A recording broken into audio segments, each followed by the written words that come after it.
শুয়ে থাকবি, বসে থাকবি, মোবাইল চালাবি, আবার ঘুমিয়ে যাবি। আর যখন পড়ার সময় আসবে তখন কান্না করবি যে আমাকে দিয়ে হবে না, আমার পড়ায় মন বসে না। তারপর আবার ঘুমিয়ে যাবি, তারপর আবার জেগে উঠবি, আবার খাবি, আবার ফোন চালাবি।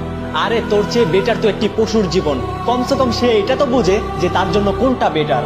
সময় কম, ধীরে ধীরে সময়গুলো চলে যাচ্ছে। আজ তো বাবা মায়ের হোটেলে বসে খাচ্ছিস, কিন্তু কাল তোকে কে খাওয়াবে?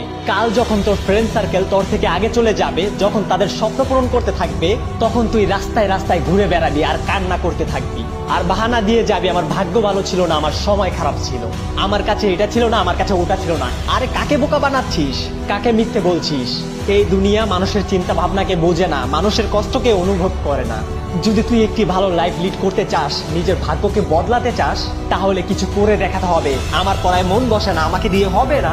আরে বন্ধ কর তোর এই বাহানা বাজি। তোকে দিয়ে কেন হবে না? তুইও তো একটা মানুষ, কি কমতি আছে তোর ভিতরে? তোর কাছে এমন কি নেই যে তোকে দিয়ে হবে না?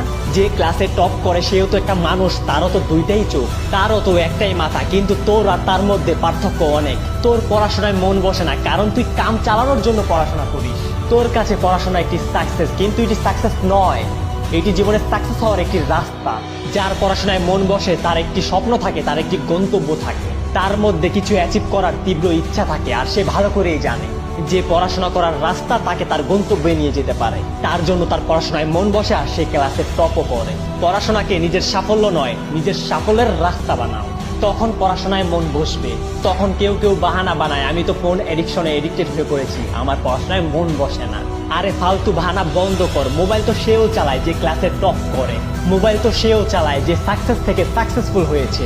দুনিয়াতে প্রত্যেকটা মানুষ মোবাইল ফোন ইউজ করে, কিন্তু সে জানে কখন কি করতে হবে, কখন ফোন চালাতে হবে, কখন ফোন চালাতে হবে না। আরে তুই জীবনে কি করতে পারবি যখন ছোট একটি মোবাইল ফোন তোকে তার গোলাম বানিয়ে ফেলে? তুই সামান্য একটি মোবাইল ফোনের সাথে জিততে পারছিস না, আর কথা বলিস বড় বড়, এটা করব, ওটা করব, এটা হতে চাই, ওটা হতে চাই, জীবনে একজন সাকসেসফুল মানুষ হতে চাই।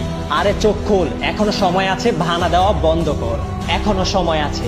আর যদি এই কথাগুলো শোনার পরেও তোর ঘুম না ভাঙে, তাহলে আজকের পর থেকে আর কোনোদিন মোটিভেশনাল ভিডিও দেখবি না। আর যদি এই ভিডিও তোর মধ্যে পড়াশোনা করার আগুন জ্বালিয়ে দিয়েছে, তাহলে না এই ভিডিওকে লাইক করতে হবে, না কমেন্ট করতে হবে, না সাবস্ক্রাইব করতে হবে। শুধু একটি কাজ করিস, পড়াশোনায় মনোযোগ দিস। মানুষকে দেখানোর জন্য না, নিজের জন্য পড়িস। অনেক হয়েছে বাহানা বাহানা খেলা। এখন তুই তোর স্বপ্ন পূরণ করার লক্ষ্য নিয়ে খেলা শুরু করে দে। যদি পড়তে বসে চোখে ঘুম চলে আসে, তাহলে চোখে পানি দিয়ে আবারও পড়তে বস। তুই সবাইকে দেখিয়ে দে যে তুইও ক্লাসের টপার হতে পারিস।